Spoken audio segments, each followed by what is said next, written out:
Hi అండి. ఎలా ఉన్నారు అందరూ? ముందుగా అందరికీ హ్యాపీ ఫ్రెండ్షిప్ డే అండి. ఈరోజు ఫ్రెండ్షిప్ డే అందరూ ఎలా సెలబ్రేట్ చేసుకున్నారు? చిన్నప్పుడైతే ఫ్రెండ్షిప్ డే అంటే స్కూల్లో అందరూ ఒకరికొకరు ఫ్రెండ్షిప్ బ్యాండ్స్ కట్టుకొని హడావుడే వేరేగా ఉండేది. ఆ రోజులు మళ్ళీ రావండి. సరే అయితే ఈరోజు ఫ్రెండ్షిప్ డే సందర్భంగా మీ ఇంట్లో ఏ స్పెషల్స్ చేసుకున్నారో కామెంట్ సెక్షన్లో కామెంట్ చేయండి.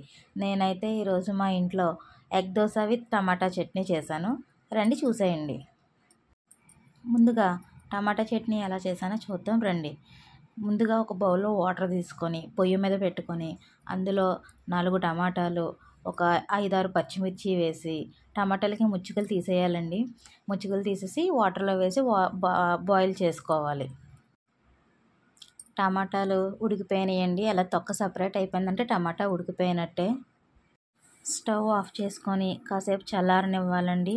అవి చల్లారాక ఆ టమాటాలు, పచ్చిమిర్చి ఒక బౌల్లోకి తీసుకొని టమాటాల పైన ఉండే తొక్క తీసేసుకోవాలండి. ఆ తొక్క సపరేట్ చేసేసిన తర్వాత టమాటాలని, పచ్చిమిర్చిని స్మాషర్తో స్మాష్ చేసేయాలండి. స్మాష్ చేసుకున్న తర్వాత ఆ మిశ్రమాన్ని పక్కన పెట్టుకోవాలండి. ఇప్పుడు దానికి తాలింపు వేద్దాం. ఫస్ట్ స్టవ్ వెలిగించి ప్యాన్ పెట్టుకొని దాంట్లో ఆయిల్ పోసుకొని కొద్దిగా ఆవాలు, జీలకర్ర, కరివేపాకు, ఆవాలు చిటపటలాడాలండి. ఆ తర్వాత అందులో సన్నగా కట్ చేసిన వెల్లుల్లి రెబ్బలు కూడా వేసుకొని బాగా కలుపుకోవాలండి. అవి బాగా వేగాక ముందుగా మనం స్మాష్ చేసి పెట్టుకున్న టమాటా, పచ్చిమిర్చి పేస్ట్ ఉంది కదండి, ఆ పేస్ట్ ఇందులో కలిపేసుకోవాలండి.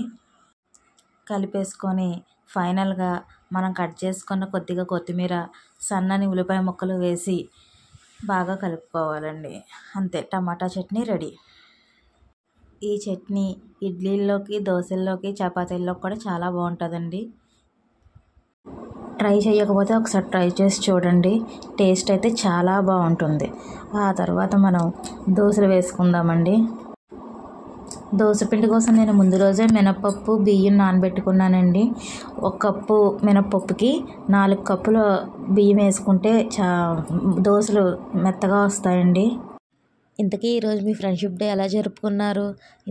మీ ఫ్రెండ్స్లో అందరికల్లా మీ బెస్ట్ ఫ్రెండ్ ఎవరో కామెంట్ సెక్షన్లో కామెంట్ చేయండి. తర్వాత దోశల కోసం ముందుగా 4 కోడిగుడ్లు తీసుకొని ఒక గిన్నెలో కోడిగుడ్లు బాగా బీట్ చేసుకోవాలండి.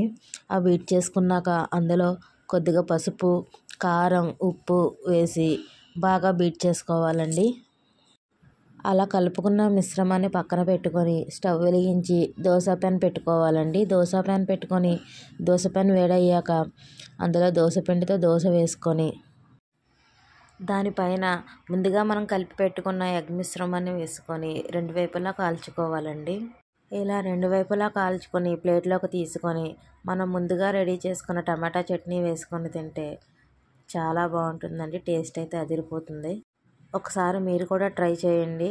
ట్రై చేసి ఈ వీడియో కనుక మీకు నచ్చినట్లయితే కామెంట్ చేసి లైక్ చేయండి. అలాగే సబ్స్క్రైబ్ చేసుకోండి. Thank you.